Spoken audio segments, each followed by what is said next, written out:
창세기 45장입니다. 1절부터 15절.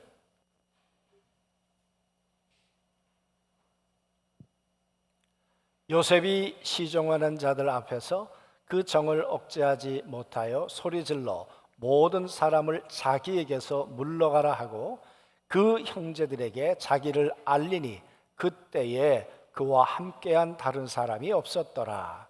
요셉이 큰 소리로 우니 애굽 사람에게 들리며 바로의 궁중에 들리더라.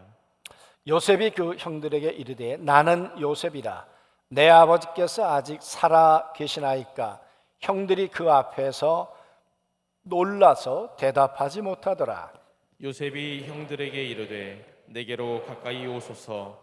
그들이 가까이 가니 이르되 나는 당신들의 아우 요셉이니 당신들이 애굽의 판자라. 당신들이 나를 이곳에 팔았다고 해서 근심하지 마소서, 한탄하지 마소서. 하나님이 생명을 구원하시려고 나를 당신들보다 먼저 보내셨나이다. 이 땅에 2년 동안 흉년이 들었으나 아직 5년은 밭갈이도 못하고 추수도 못할지라. 하나님이 큰 구원으로 당신들의 생명을 보존하고 당신들의 후손을 세상에 두시려고 나를 당신들보다 먼저 보내셨나니 그런즉 나를 이리로 보내신 이는 당신들이 아니요 하나님이시라. 하나님이 나를 바로에게 아버지로 삼으시고 그 온 집의 주로 삼으시며 애굽 온 땅의 통치자로 삼으셨나이다. 당신들은 속히 아버지께로 올라가서 아뢰기를 아버지의 아들 요셉의 말에 하나님이 나를 애굽 전국의 주로 세우셨으니 지체 말고 내게로 내려오사 아버지의 아들들과 아버지의 손자들과 아버지의 양과 소와 모든 소유가 고센 땅에 머물며 나와 가깝게 하소서. 흉년이 아직 5해가 있으니 내가 거기서 아버지를 봉양하리이다. 아버지와 아버지의 가족과 아버지께 속한 모든 사람에게 부족함이 없도록 하겠나이다 하더라고 전하소서. 당신들의 눈과 내 아우 베냐민의 눈이 보는 바 당신들에게 이 말을 하는 것은 내 입이라. 당신들은 내가 애굽에서 누리는 영화와 당신들이 본 모든 것을 다 내 아버지께 아뢰고 속히 모시고 내려오소서 하며 자기 아우 베냐민의 목을 안고 우니 베냐민도 요셉의 목을 안고 우니라. 요셉이 또 형들과 입맞추며 안고 우니 형들이 그제서야 요셉과 말하니라. 아멘. 명절을 지내고 오셨는데요. 여러분 행복한 그런 시간이었습니까? 가족들끼리 정말 행복한 그런 시간들을 보내고 오셨지요? 네, 정말 그런 시간을 보내고 오셨을 거라고 믿습니다. 우리 집사님이 안중교회 드리는 예배 역사상 제일 가까이 오셨네. 감사해요. 너무너무 감사해요. 이렇게 가까이 오셔서 여러분 가족 때문에 기쁘기도 하고 슬프기도 해요. 자식 때문에 좋기도 하고 나쁘기도 해요. 그러지 않나요?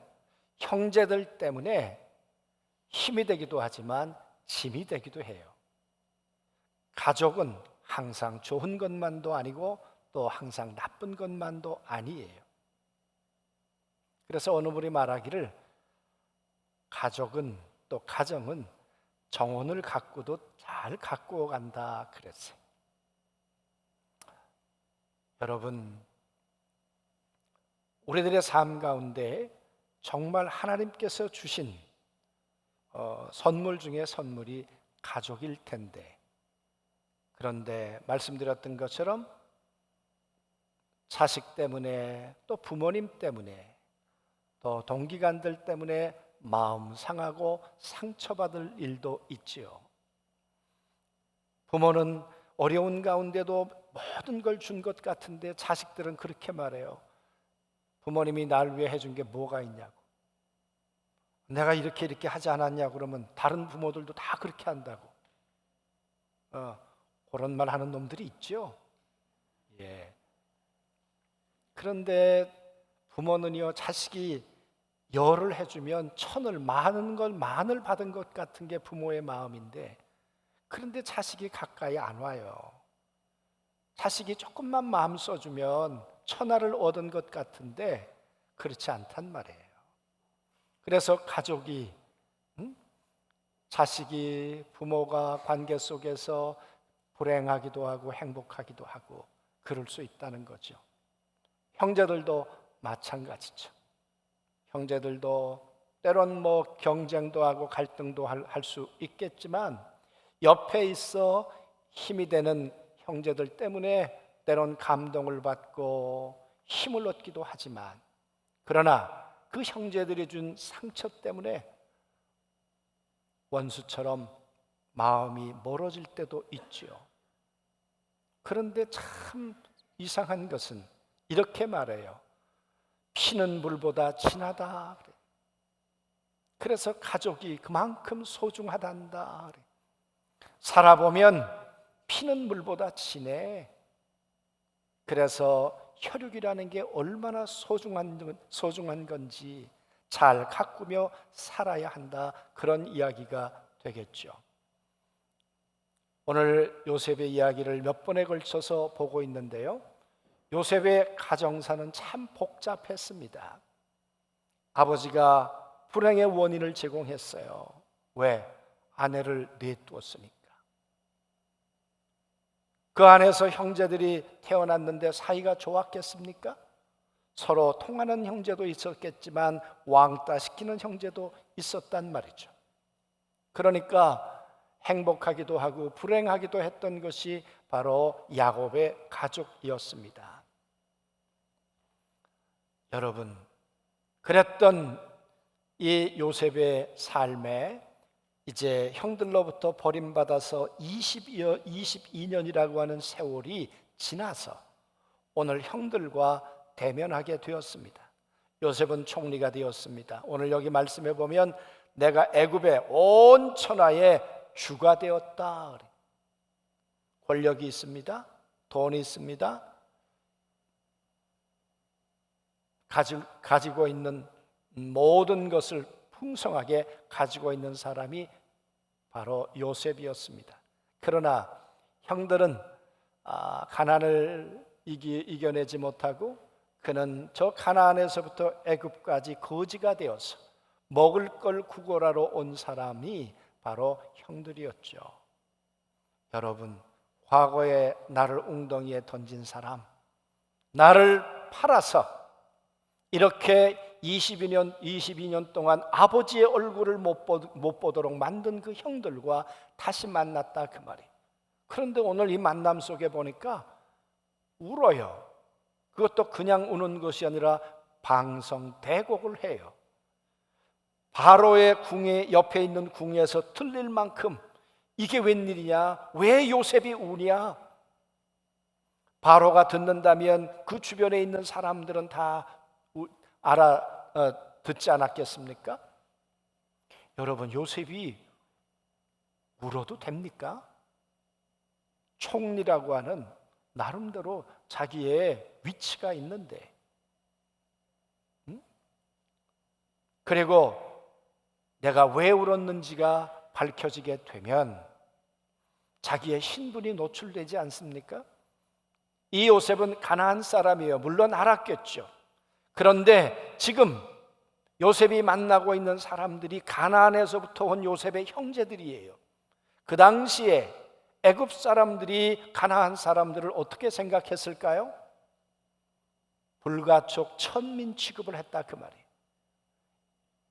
인도에 보면 이 계층이 있지 않습니까? 그 가운데 가장 하층민들을, 그래서 그들이 하는 일을 제안해 놓고 가장 쓸모없는 인간으로 여겼던 사람들을 불가촉 천민이라고 하는데, 애굽 사람들이 가나안 사람들을 그리 여겼단 말이에요. 아니, 가족이라고 왔는데 저 가나안에 저 쓰잘데없는 쓰레기 같은 인간들이 왔단 말이에요. 지금 그렇게 생각한다는 거죠. 자기 신분이 노출되면 출세에 지장이 있는 건 아닐까요? 그렇게 눈물을 흘려대면 자기의 권위가 무너져가는 것은 아닐까요? 그런데도 불구하고 울어요. 참 요셉이 눈물이 많아요. 9번 정도 운다 그랬어요. 울 때마다 눈물의 색깔이 달라요. 내용이 달라요. 여러분, 오늘은 왜 울었을까요? 오늘 이야기는 이런 이야기죠. 형들이 지금 베냐민을 데리고 왔습니다. 야곱에게 아내가 넷 있는데 가장 사랑했던 여인이 라헬입니다. 라헬에게서 두 아들이 낳는데 요셉과 베냐민이에요.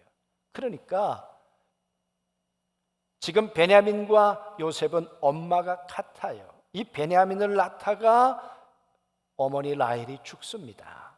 그러니까 아마 이 동생을 생각하면 더 애틋했겠죠. 그래서 요셉은 그 동생을 보고 싶었어요. 그래서 가나안에 갔다가 지금 베냐민을 데리고 지금 와서 같이 만나고 있는 장면입니다. 그런데 오늘 요셉이 이렇게 얘기를 합니다. 형들에게 베냐민을 두고 가나안에 가서 아버지를 모시고 오십시오. 이렇게 얘기해요. 그럴 수 있잖아요. 그런데 여러분, 이 이야기를 통해서 그동안에 감춰졌던 이야기들이 다 드러나요. 여러분, 이 이야기 내용 가운데 유다라고 하는 형이 이렇게 말합니다.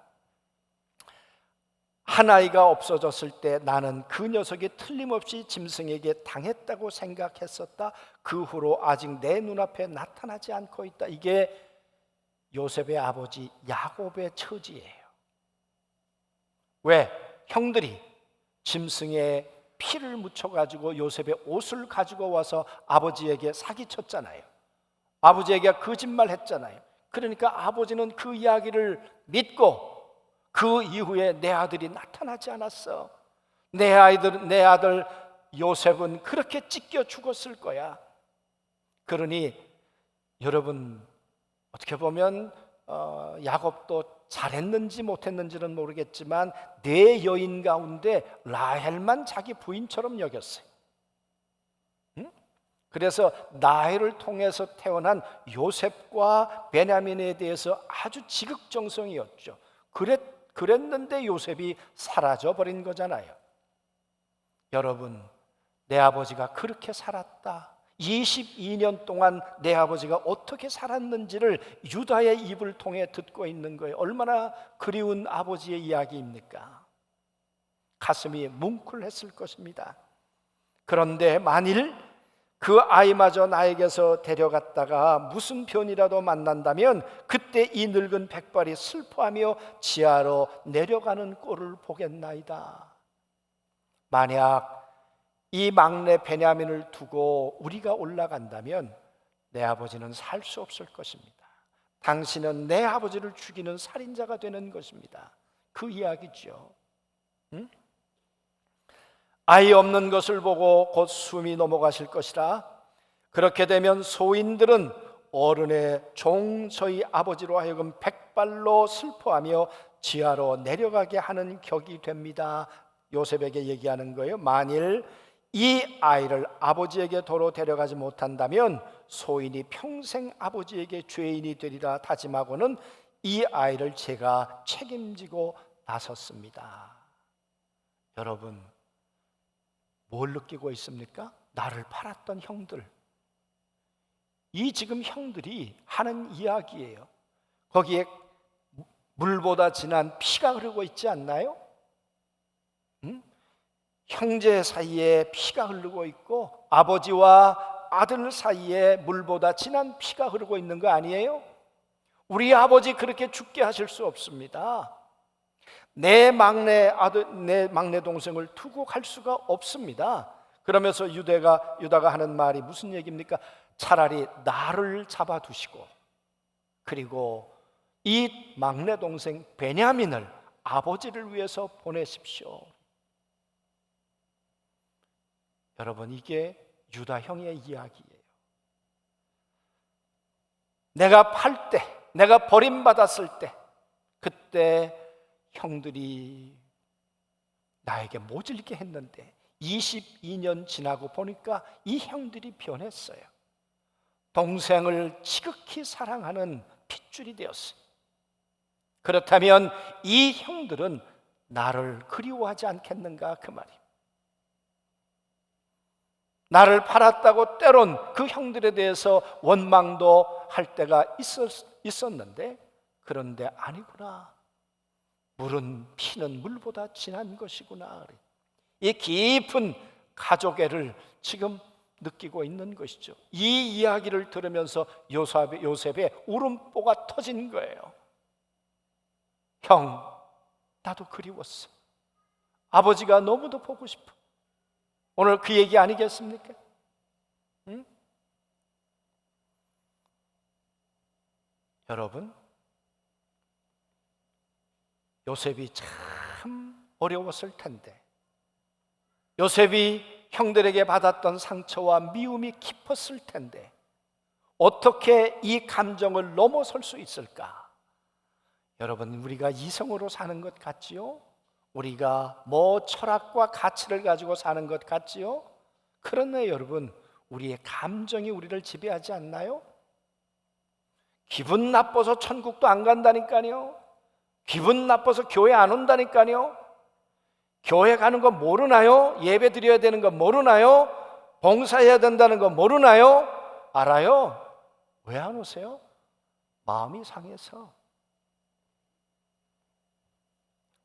이스라엘 백성들이 모세와 함께 광야를 거쳐서 가나안을 향해 가야 하는데 모세가 험한 길로 가는 거예요. 그랬더니 뭐라고 말합니까? 길로 인하여 마음이 상한지라, 안 가겠다는 거예요. 가나안이고 뭐고. 그러다가 여러분 불뱀에 물린 거 아닙니까? 인간의 감정을 뛰어넘는다는 것이 쉽지 않습니다. 우리 자신들 솔직하게 우리 자신들을 보자고요. 응? 왜 스톱하고 있나요? 왜 한 걸음 못 나가고 있나요? 감정 때문에. 그런데 참 놀라운 것은 오늘 요셉이 감정을 뛰어넘어요. 사실은 이 형들의 이야기를 들려주는 것은 사실 하나님이시지요. 하나님께서 요셉의 깊은 상처를 어루만져 주시느라고 이 이야기를 들려주시면서 저 깊은 곳에 있는 그동안의 서러움과 외로움과 그 상처들을 오늘 터뜨려 눈물이 되게 하고 회복이 되도록 만드시는 분이 우리 하나님이신 걸 믿습니다. 여러분, 그래서 요셉은 혼자가 아니었고 요셉의 가족도 혼자만은 아니었어요. 그런 하나님의 전능하신 손길이, 정말 하나님의 오른손이 이 가족을 어루만져 주셨던 거죠. 그래서 요셉은 감정을 뛰어넘습니다. 그리고 물을 뛰어넘어서 물보다 진한 가족을 다시 회복하게 되는 것이죠. 그러면서 요셉이 이렇게 얘기합니다. 형들이 얼마나 얼어붙었겠습니까? 생각해 보세요. 내가 판 형이, 내가 판 동생이 총리가 돼가지고 지금 칼자루를 쥐고 있는데 얼마나 두려운 일이었겠어요. 그래서 말을 못하고 있잖아요. 지금 내가 형이에요, 내가 요셉이에요, 형님들, 내가 형님의 친동생이라니까요. 그러면서 하는 말이 근심도 하지 마시고 한탄도 하지 마십시오. 그 말은 이들이 죽었구나 생각했다는 거죠. 이럴 줄 알았으면 우리가 그때 그렇게 하지 않는 건데 두려워 떨었다는 거죠. 그랬더니 요셉이 한탄하지도 마시고 두려워하지도 마십시오. 그러면서 이렇게 위로를 합니다. 당신들이 나를 판 것이 아니라 하나님이 앞서서 나를 보내신 것이에요. 그리고 하나님이 나를 이렇게 준비시켜 놓으셨다가 당신들 이곳에 데려와 가나안을 이기도록 그렇게 만들어 주시려고 하나님이 나를 앞서 보내신 것이지요. 여러분, 어떻게 22년의 쓰라린 인생의 여정을 이렇게 해석할 수 있을까요? 형들이 나를 버리지 않았다면 오늘 내가 없어요. 내가 노예가 되지 않았다면 오늘 내가 없고요. 내가 감옥에 내려가지 않았다면 오늘 나는 불가능해요. 지나고 보니까 이게 다 하나님의 오른손으로 나를 어루만져 주셨기 때문이에요. 여러분, 자기의 불행을 뒤집어 보는 거예요. 자기의 불행을 뛰어넘는 거예요. 자기의 고통을 뛰어넘어서 그 뒤에 계신 하나님의 거대한 손길을 오늘 요셉이 경험하고 있는 것이에요.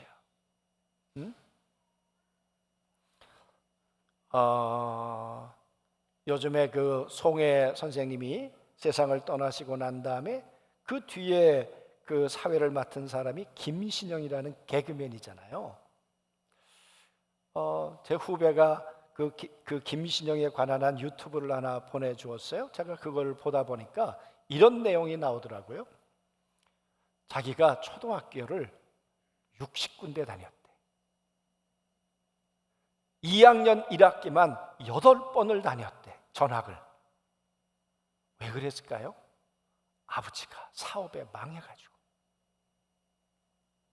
그러니 생각해 보세요. 제가 초등학교 14군데 다녔거든요. 예, 우리 아버지 군인이시라. 예, 서울에서도 영두국민학교, 안암국민학교, 중화국민학교, 임원국민학교. 예. 아유, 여러분, 말이 그렇지. 제가 어디 가서 그때 그런 것 같아요. 앞에 처음에 잘 못 나서요. 쭈삣쭈삣해요. 그게 아마 이 전학 다니면서 생긴 것 같아요. 전학 다니면서. 그러니 김신영이가 60번을 다녔으니까, 그러니까 등기부 등본을 띄면 책 한 권이 되는 거예요, 그 사람은. 근데 김신영이가 그렇게 얘기하더라고요. 우리 아버지 덕분에 나는 전라도 말도 배우고, 나는 경상도 말도 배우고, 비닐하우스에도 자보고 살아보고, 그런데 그것이 내가 오늘 개그를 하는 다 미천이 되었어. 아버지 때문에 내가 불행해진 게 아니라 아버지 덕분에 이 모든 아버지의 실패가 내 삶의 자본이 되었어, 자원이 되었어. 여러분, 자기의 삶을 뒤집어 보는 거죠. 때문에를 덕분으로 바꾸는 거죠. 오늘 요셉이 형 때문에 내가 이렇게 된 게 아니라 형 덕분에, 보디발의 아내 덕분에 오늘 내가 있어요. 오늘 내가 있었어. 여러분, 하나님의 은혜는, 전능하신 하나님의 은총은 감정을 뛰어넘고 물을 뛰어넘고 피가 되는 가족을 되찾게 하고, 잃어버렸던 우리의 가족을 다시 만나는 놀라운 은총의 역사가 있게 할 줄로 믿습니다. 그러면 여러분, 요셉의 이야기는, 오늘 성경은 그 이야기만 하자는 걸까요? 그래, 요셉이라고 하는 가족이 있었는데 이렇게 헤어졌다가 다시 만났더라.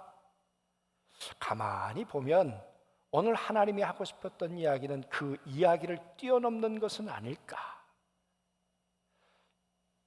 요셉이 그 형들을 처음 만났을 때 형들은 아무런 눈치를 못 챌 때 이렇게 얘기를 합니다. 나는 하나님을 경외하는 사람입니다. 내 삶 속에 하나님이 계셨습니다. 나는 그 하나님을 의지하고 사는 사람입니다. 그 말은 당신과 나는 하나님의 가족입니다. 우리는 한 아브라함과 이삭과 야곱 밑에서 하나님을 의지하며 살았던, 우리는 하나님의 그리스도의 하나님의 사람입니다. 그 얘기를 하고 싶은 거죠. 요셉의 이야기가 끝나고, 그리고 창세기가 끝날 쯤에 여러분, 요셉의 가족은 어떻게 될까요? 아브라함의 하나님이 나의 하나님이고, 요셉의 이삭의 하나님이 나의 하나님이고, 야곱의 하나님이 나의 하나님이고, 그리고 요셉의 하나님이 이 애굽에 살고 있는 모든 가족들의 하나님이 되어서 피보다 진한 게 있습니다. 그것은 영입니다. 물보다 진한 것이 피고 피보다 진한 것이 영이어서 하나님의 거룩한 영으로 거듭난 하나님의 가족이 되게 한 줄로 믿습니다. 우리는 명절을 지내면서 잘 먹고 잘 놀고 그리고 돌아오면서도 혹 마음에 빈 공간을 느끼지 않습니까? 왜? 아직 예수 믿지 않는 내 동생 때문에, 아직 하나님을 모르는 내 아버님 때문에. 믿음의 가정이 되어서 함께 예배하고 찬양하고, 이 땅에서는 언젠가 헤어지겠지만 다시는 사망이 없고 이별이 없는 영원한 하나님의 나라의 하나님의 가족이 되어야 하는데, 아직도 마음을 닫고 있는 동기간 때문에, 동서 때문에 마음 한구석에 만남의 기쁨이 있지만 그러나 기도 제목을 가지고 돌아오지는 않았는가 그 말이. 오늘 요셉의 가족은 물보다 진한 피로 한 가족이 되었어요. 그렇게 회복되었어요. 그러나 그것만 회복된 것으로 여러분, 이 이야기는 끝나지 않아요. 하나님의 영원한 가족으로 회복되어야 합니다. 우리의 가족도 마찬가지죠. 이 땅에서 100여 년 인연 맺으며 살고 화목하게 살았다고 하자고요. 그러나 우리의 끝이 영원한 이별이라면, 다시 함께 만날 수 없다면, 그것처럼 또 가슴 아픈 일이 어디 있겠습니까? 요셉이 총리가 되어서 그를 품은 까닭은 뭡니까? 나를 만드신 이가 하나님이에요. 나를 통해 당신들을 먹이시고 입히시는 거예요. 그래서 요셉이 마지막 유언을 이렇게 하지 않습니까? 나는 떠날 것이나 하나님은 당신들과 함께 계실 것입니다. 나를 지켜주신 하나님이 당신들의 하나님이 될 것입니다. 그 하나님과 함께 사시다가 우리는 영원한 가나안에서 우리는 함께 만나는 영원한 하늘 가족입니다. 이런 이야기를 하고 요셉은 생을 마감합니다. 사랑하는 성도 여러분, 우리 사랑하는 성도들의 가족이 이 땅에서도 회복의 은혜를 누리지만 하나님의 가족으로, 영원한 가족으로 살아가는 그런 은혜가 있게 되기를 원합니다. 하나님의 은혜는 감정을 넘어서요, 문제를 넘어서요, 불행을 넘어서게 해요. 그래서 물보다 진한 피로 하나 되게 해요. 그러나 그걸 넘어서서 피보다 진한 영으로 하나 되도록 만들어 주시는 분이 전능하신 하나님의 은총이요 역사이신 줄로 믿습니다. 그런 주의 오른손의 역사가 사랑하는 모든 성도들의 삶에 풍성하게 나타나시게 되기를 주님의 이름으로 축원합니다. 아멘.